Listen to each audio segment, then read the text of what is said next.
All right, welcome Unsecurity Podcast listeners. Welcome to episode 175 of the Unsecurity Podcast. The date is Tuesday, May 17th. I'm assuming that this will release today, so sort of relevant, sort of on time.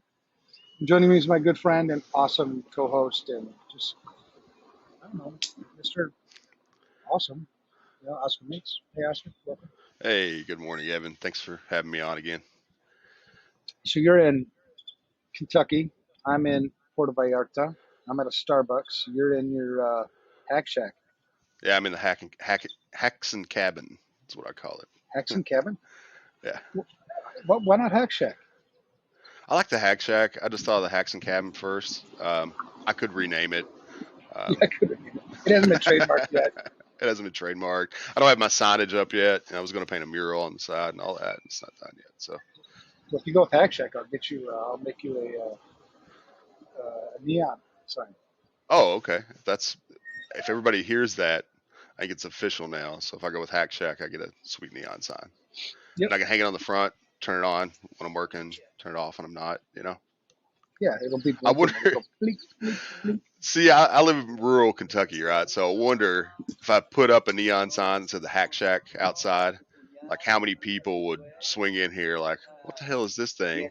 Or they're going to think it's like a new vape shop, because those vape shops down here, they like put these big neon signs everywhere. And so people be pulling in trying to buy vape juice, I think. I have two guys who are here, like standing right here, and decided to have a conversation. They don't know that I'm on a podcast, but I can as soon as I hear their conversation, I almost feel like I should join in. Yeah, invite them over, see what's up. Yeah, it just broke up. They're done with the vacation, or they're done with Dang. the conversation now. All right, so the topic we have from our elite marketing folks is the talent shortage in the cybersecurity industry. And this is a topic that's been beaten up over and over and over again. And Hmm. it's one thing to talk about it, it's one thing to write articles about it, it's one thing to use it to sell more stuff, whatever. But our mission is different, I think, than a lot of other organizations. Our mission is to fix it. So for people who don't know, we started this thing called the CISP Mentor Program in 2010 with 6 students. This year we had, I think, 10,358 students who registered from 65 different countries. So, Wow. yeah, man, and that's really cool. So I was giving a talk last week at Secure 360, which was awesome. And I mentioned that in our deck, or in my deck, and got a whole round of applause for that. And okay, great. You know, what I'm hoping it does instead of that is motivate you to do something yourself about this, Hmm. as opposed to giving me credit because I don't want it. We still have this big problem to fix, allegedly, right? We have 3.5, depending on what you read, 3.5 million open positions in our industry. Yet you and I both know many people who are trying to get in this industry that can't. So what's the problem? Hmm. What's the disconnect? Right. So we can start there, man. I mean, I think we're trying to do everything we can, but in your opinion, man, what's the disconnect now? I think there's a lot of disconnect, right? It's depending on which path we go down, and like we've talked about. I think we only got 30 minutes. We could probably talk for a few hours about this.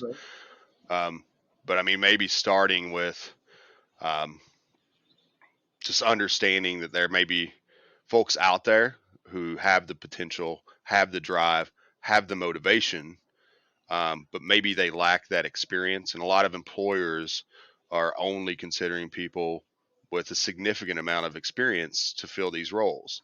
Now, I'm not saying that that person who has less experience could immediately fill that role at their top potential, right? There's going to be a learning curve. But if we think about a shortage of talent today, and understanding maybe they can't find those resources, then maybe it's time we start opening up our requirements for that job and develop better internal training programs, partnering with people who have established training programs so that you can identify those people kind of based on that potential and the drive and the motivation. And that's the thing, like we talk about.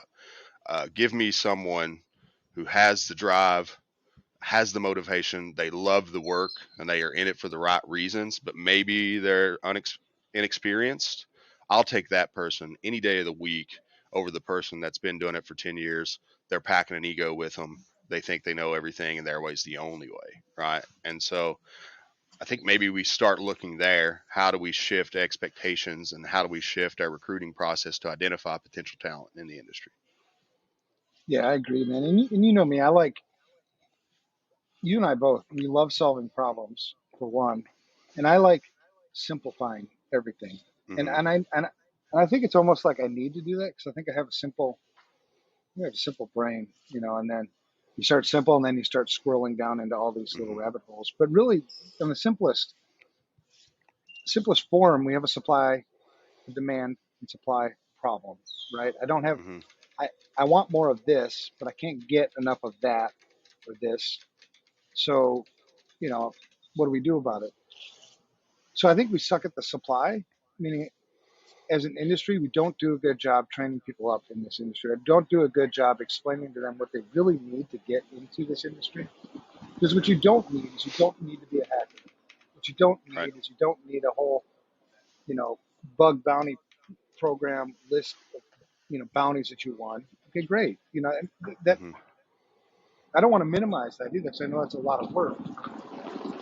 But you can be just a normal, everyday person if you can think well, if you can think critically, if you can put things Mm-hmm. together, if you can solve problems, if you can, you know, be honest, be somebody with integrity, be somebody who's capable, be somebody that can be counted on. I mean, that goes Mm-hmm. so far. And then having your expectations appropriate, you know, you Mm-hmm. graduate from, you know, with a degree in cybersecurity, you're not going to come in and get a senior position out of the gate because one, you don't have enough practical experience. You can't actually Mm-hmm. do what it is we need you to do yet. So there's a big disconnect on the supply problem and creating good security people. And I think there's a big disconnect on what it is we actually want. I've seen so many job postings where HR must have just copied a job posting from another company's job posting. I Mm-hmm. don't think they even know what they're looking for. And that's also a problem because you have a whole bunch of people right now sitting on the bench that are capable of doing really, really, really good work for Mm-hmm. companies. Yet companies don't even see it. There's a complete disconnect because they don't even know what the hell they're looking for. Right. Yeah, I agree. And I think that, kind of stepping back to what you said, um, our most complex problems always start with a simple solution, right? And I think that that common logic to trying to solve problems is how we can solve these problems. And you're exactly right. I think there's a common misunderstanding. Like if you think about so many entities today that probably have open jobs here, a lot of those entities and businesses are the place where their CFO was also their security guy or gal, right? And so now they're like, oh, I can't do this anymore because I'm not qualified. So I need to find someone to do this. And the reality is they don't even really understand what skills they need, right? When they're creating that posting. And so I think that, going back to what you said, like understanding that, um, finding that individual with the motivation and kind of the framework or the foundation that you want to build that employee is good, but also understanding like this is such a broad topic, right? That there's many specialized roles within here, and you can take any individual that wants to learn a specialized role, and we can teach them that specialized role, right? But I think a common misconception is that there's one role that covers all of the infosec or cybersec community, right? That one person should be able to do all those things. And that's not the case at all. It's just like you said, you don't need to be elite hacker. You can be elite hacker, and that's one path that you go down. You could also just really like creating policy and procedure, right? And then you could adapt those skills to creating policy and procedure and training people on that policy and procedure within infosec. There's so many different paths for people. And I'm also a believer too that to be a good security professional, it all starts with a foundation, right? And that foundation can be in any particular niche that you've chosen, whether it's sysadmin work, whether it's storage work, whether it's network engineering, programming, policy creation, business writing, right? You start with that foundation, then you adapt those skills into the security world, and your path kind of shows itself. And so I think a lot of people too, maybe in those other areas right now, and I don't have the stats on this, but I'm not seeing numbers on, hey, we have a sysadmin shortage, right? Or we have a network engineering shortage today. I don't think that exists, right? So if we don't have a shortage, we must have an overage. And so how do we start educating those people to understand that you can make that transition to security, developing better programs to help them transition to security? And I think that's part of our responsibility as security professionals, but I think it's also the hiring entities, those companies that are looking for these unfilled positions for to develop those internal training opportunities or partner with people that can develop their talent, their staff as they come on board. You know. Yeah. No, yeah, man, we preach it. I love it because, we preach from the same, you know, book, right? I mean, Mm-hmm. we've been in this industry long enough to know what works and what hasn't worked. We've built talent before on our own teams. We've, fostered, I think really solid teams. I look at the team that you're leading now, and it's like, damn, it doesn't get much better. And you'll continue to add to that as you go. One of my frustrations is when I see a lot of these job postings, you'll read the job posting and you'll read all the details because I'm not interested in any other jobs. I'm just interested in what people are hiring for. Mm-hmm. And they're asking for a whole bunch of things that, one, I don't think they know what these things, even Mm-hmm. acronyms, like what that actually means. Right. And two, I'm frustrated by the fact you're out there hiring for these cutting edge, bleeding edge type of technology things like Mm-hmm. AI or machine learning or whatever Right. else you're hiring for, Kubernetes or whatever. Mm-hmm. And yet you don't have the basics. You don't have Yeah. the fundamentals. You Mm-hmm. can get you can get more mileage any day out of an intern who goes around with a pad of paper and a pencil and does an asset inventory for you than you do out of any guy or gal or person who's out there doing some kind of AI, ML, whatever the hell they're doing. Yep. So that's frustrating too because we're still continuing to go faster, and the gap I think will just get wider because you'll continue to Mm-hmm. have people that are hiring for these cutting edge, bleeding edge things that nobody really knows. They don't even know what a lot of these things are, and so they're hiring for these things. Yet we're still trying to get people to just take an asset inventory for crying out loud. Mm-hmm. Use your firewall the way it's supposed to be used. Set up a network with Right. segmentation. Do the basics Yep. because that's where you're going to get all the bang for your buck. For Mm-hmm. information security, that part frustrates the crap out of me. I For can only sure. imagine what it does to somebody who's out there trying to find a job right now. Yeah, and you think about too, like where do you start? If you're a business, right, and you're looking for, um, you know, someone to fill this position you have open for security today, you have no idea what you really need, right? Um, but a starting point, this isn't a sales. I mean, you can do the same, like, do an assessment, do some vulnerability scanning, hire somebody to do these services for you that are professionals. Let them give you consulting to say, here's the top 10 things that we need to work on. And then you can look at that and be like, okay, here's how I build my security program. What skill sets do I need to start building this? Right. And then let's hire for that. Let's get a little more focused and specific. And sure, that position may evolve and change in 2 years once you're able to mature and implement all these recommendations for your roadmap.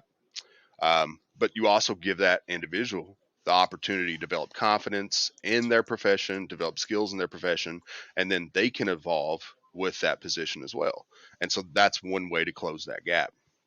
Another thing too that really, really gets me on this, and I don't want to go political, but I also do want to bring up this point that I live in a state with one of the highest unemployment rates in the country right now. There is a huge shortage of jobs in Eastern Kentucky, which is where I'm from, primarily due to just uh, the economy evolving, right? Professions and jobs that were here 10 years ago are no longer here. But so let's look at this. We have a talent shortage. And we have an incredibly high unemployment rate. We could fix this ourselves, right? If we can get some support from our government focusing on education of underemployed areas. Let's repurpose people. Let's give people a new outlook, a new career path, and help support them. But then there's another challenge with that, right? Where I also am from one of the places with the most deficient rural connectivity infrastructures in the United States as well. So all right, how do we fix this? Start there. let's get good connectivity to everybody, right? Let's make sure they have access to resources, have access to online education, and let's start helping those people find their way down that path so we can close that gap, develop more skills. I think there's a lot of opportunity there. And, that's a bigger thing than me and you. We can talk about it, but I think that we need some support from our government, um, from these infrastructure providers to focus on that area and we close the gap. And not just my home area. There's a lot of areas like that throughout the United States. But if we have huge unemployment problems in particular geographical areas, what if we could focus on those areas and try to reskill those people?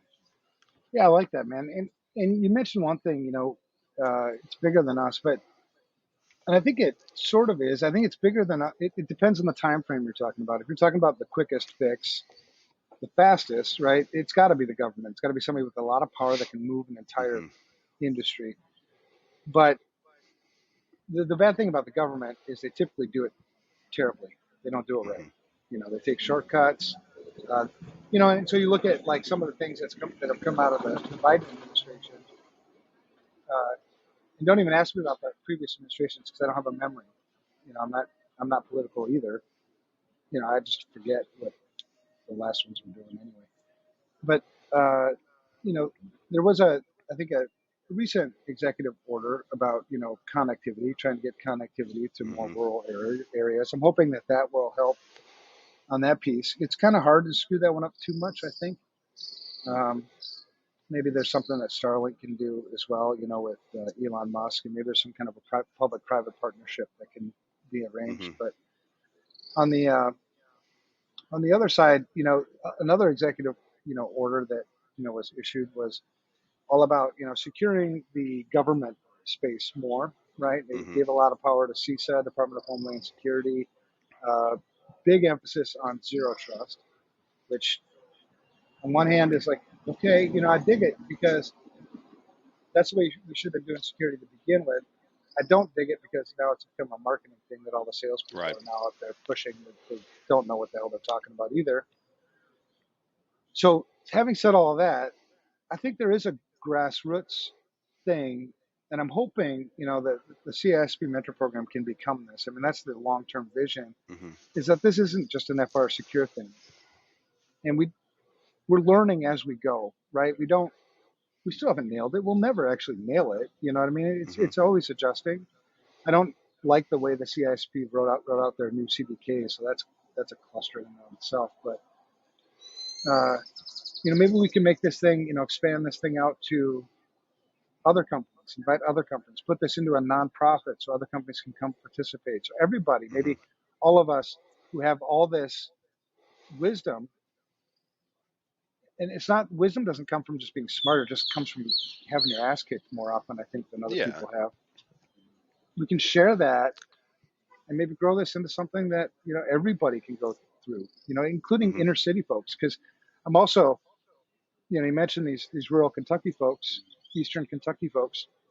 Just imagine the perspectives that they bring. Because I've also learned that the best solutions to difficult problems come from diverse perspectives, meaning Mm-hmm. people who have different viewpoints than mine. You get in a room, you all bring your ideas with respect, and then you come up with better solutions. So I can only imagine what some of those people in Eastern Kentucky, Yeah. what kind of perspectives they would bring to solving problems. What about Mm-hmm. these people in inner city?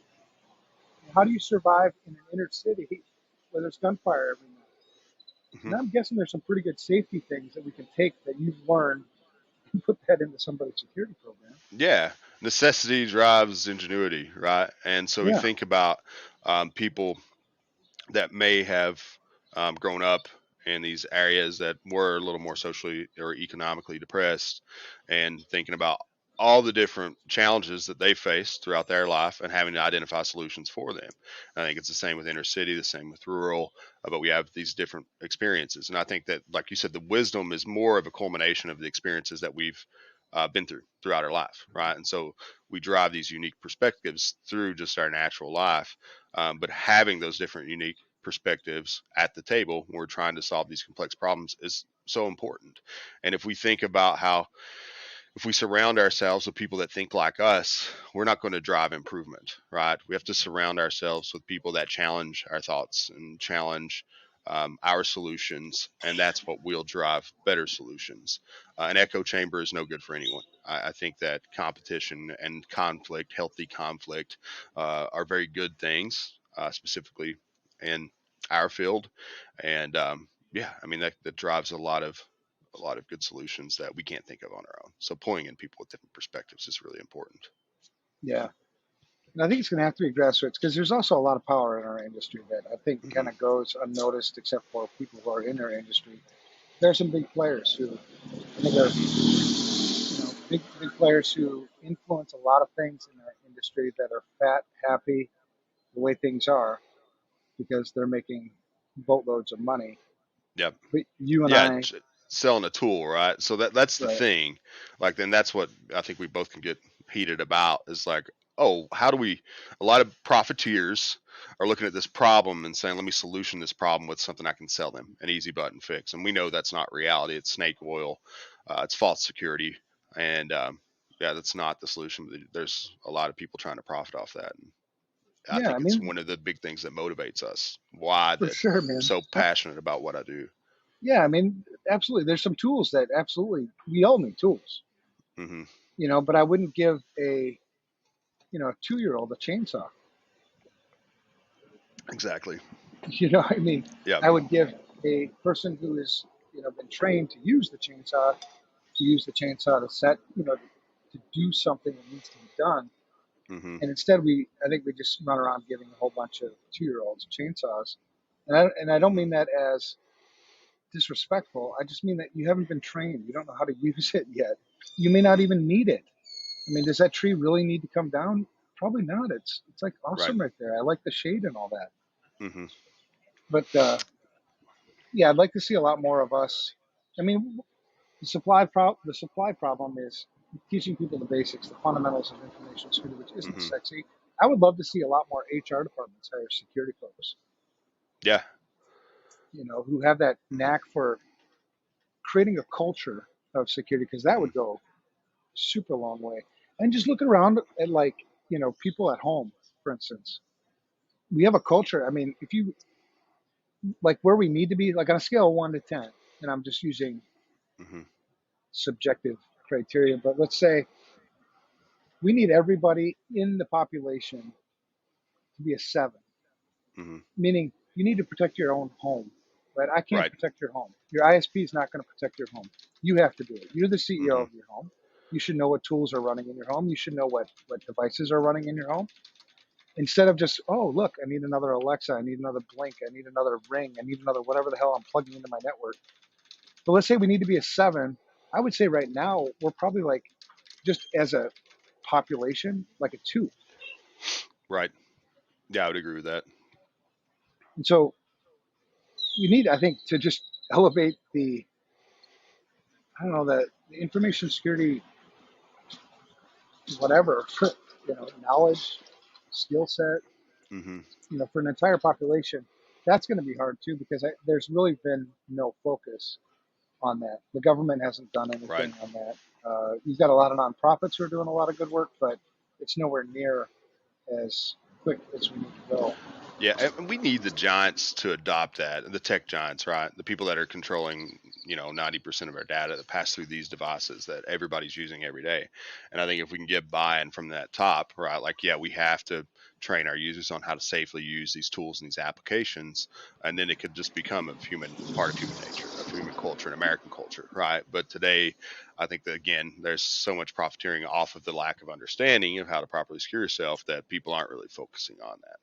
And so I think, yeah, we need that adaptation from everyone, including the people who control most of the data.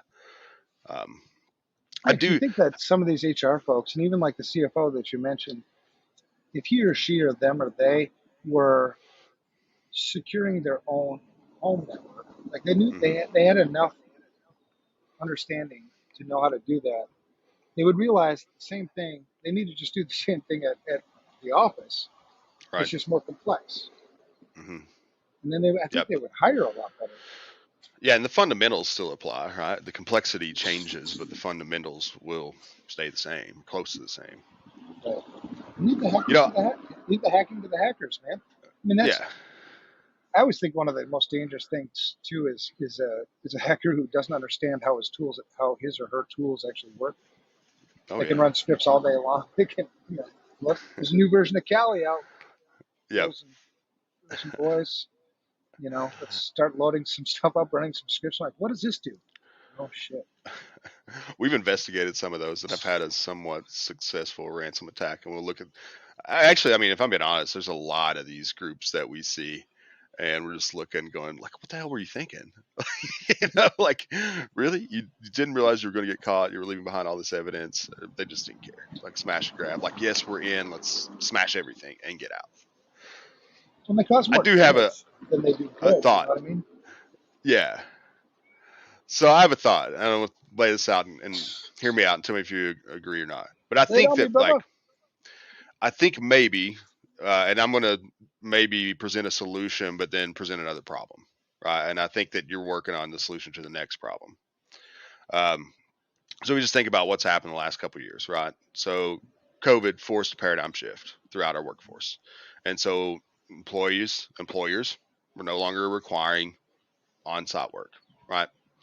And so then we saw how that changed. People started spreading out, moving more.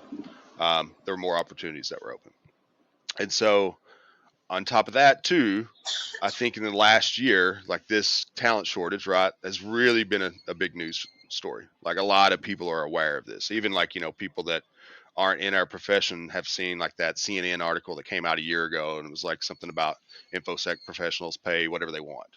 I don't know if you remember that. So there's a little more focus and public um, realization that there is a talent shortage, right? Now let's couple that with we're seeing also our learning paradigm shift.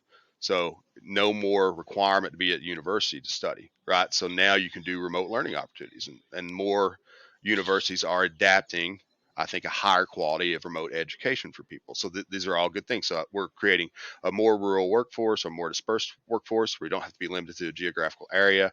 We're giving opportunities to train more people. The shortage is becoming in the front minds of more and more of our citizens today. And so I think we may see that deficiency decrease. I think we're already seeing it decrease some, like right in the newest articles. Like, I don't know how much we're down, but we have reduced it in the last year or two, and I think that's just a trend that's starting. And so I do think, give it a couple more years, and maybe we'll be able to get to the point where we're getting close to where we should be. But let me present the next challenge. So a lot of people are relying on university education programs to come out a skilled security professional. But I see a lot of those training, and this isn't a knock for anyone who's done that, but a lot of those education programs don't really fully prepare you for that career because you don't get specific experience while you're educating. And I think it's important, like, let's also look at how we're educating people, and rather than just focusing on a textbook being taught to you from someone who doesn't work in the profession, having a way to have people that really work in that profession train the people that are being educated, and while they're being educated, give them the opportunity to experience the real world work to get that training so they come out and they're really employable and workforce ready. Yeah. No, I love it, man. Well, that is, I think we have a framework, and maybe you and I, Mm-hmm. I know we're working on something else together right now, and I don't want to add another thing, but there's a framework, that teach program, and everybody I've talked Mm-hmm. to has had a lot of, they've been very open, receptive, excited about it. But I think what it lacks is, it's one man's brain, basically, right? Mm-hmm. You just dump it out on a piece of paper, and now it's time to, like, all right, team, where do we want to go with this? Mm-hmm. I think you bring the insight of this because you're in the technical stuff much more than I am nowadays. I mean, I'm doing technical stuff, fumbling around with this attack surface stuff now, but I'm not the guy I used to be, Mm-hmm. Oscar. I'm just not. Uh, so bringing those things together, getting these other perspectives, I think, because you're right, we would make these people more employable out of the gate and you'd already have introductions to companies and organizations who are doing the work Right. that would need the talent anyway. Hmm. Because the fact of the matter is, and I wish people would start thinking this way more, is we should all be information security people. You know what I mean? We've all got Yep. something to protect. Some of us are paid for it and some of us are not. So the professional piece is just do you get paid for it or not? Because as you were sitting there talking, I was thinking about the people I talk to just on the streets, about, they ask, what do you do for a living? And I go, well, I'm in information security. And at first they're like, oh, like identity theft? Sort of, Right. but no. And then it takes a while for you to explain to them why is that? Why do they like think that it's like my job to protect their identity? Why is it my job to protect? Because I can't. Hmm. The only way that could ever happen is if you let Yeah. me actually control everything, and you wouldn't like it because you're getting rid of half your shit in your house. I'm sorry, Right. Yeah, but and it's the same thing too, right, Evan? It's like physical security. I mean, you just think about it, right? There are physical security experts out there, right, that can tell you how to secure your home. But at the end of the day, who's responsible for securing your home? You are. yeah, and people can relate to the physical because they Hmm. can touch it. It's this mysterious, logical, like computers and bits and things and Hmm. quantum. Well, we were thinking, and then we'll wrap this thing up because this is a good. I think we need to go longer. I think it's a longer tail on this one. What Hmm. I'd like to do, you and I talked before the podcast. Maybe we make this into a series where we invite some people that have been through the hiring process, who, oh, maybe one, we invite some people who are looking for jobs right now. Yeah. So if there's a listener who's looking for a job right now and you're having trouble doing that, we'd love to talk to you. This would be an opportunity for you to, market yourself a little bit, share Hmm. some of your frustrations. We can all learn from it. So, listener, you can email me, efrancine at FRSecure.com or ominks, MINKS at FRSecure.com, and we'll entertain those emails and see what we can't do to get you on the show and talk about this. Hmm. So, one, people are looking for jobs that are frustrated they can't find them. And two, some of the people that we know. You mentioned a couple of people on our own team who didn't have the Hmm. traditional elite hacker experience. Before we hired them, they had actually no experience, and Right. they're absolute rock stars today. Hmm. They lead teams almost. Well, one, he could lead Yeah. a team. He will eventually. Yep. Maybe he does lead a team. Does he lead a team now? No, but Okay. eventually. Yeah, Yeah. yeah. The other one is, so that Hmm. the two that we talked about, and then maybe on the third thing is, if we feel so inclined and we can get HR approval and everything, maybe do an interview. Hmm. FR Secure is hiring. Uh, Maybe we can do an interview online. Yeah, Just I think give that'd be really input into cool. what that looks like. Obviously, And we it. want to let that candidate know, hey, are you Mhm. okay with this? Yeah. Yeah, I love it. I think that'd be fantastic.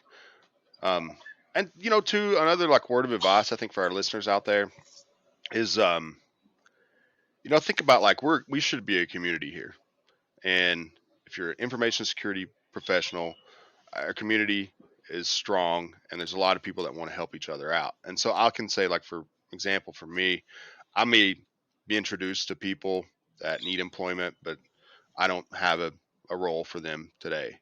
But I can tell they're passionate, they're driven, they're morally sound, they're good people, and they're in it for the right reasons.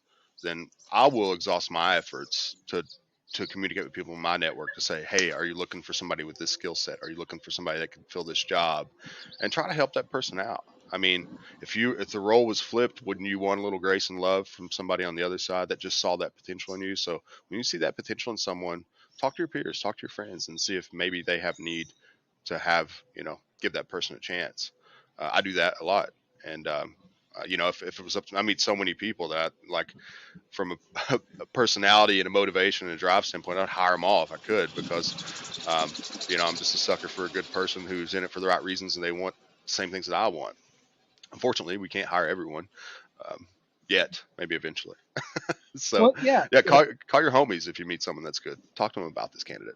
Well, and even if you don't have, and another thing too, even if you don't have like, because I've also run into this where I don't know anybody right now who's looking for somebody that has your skill set.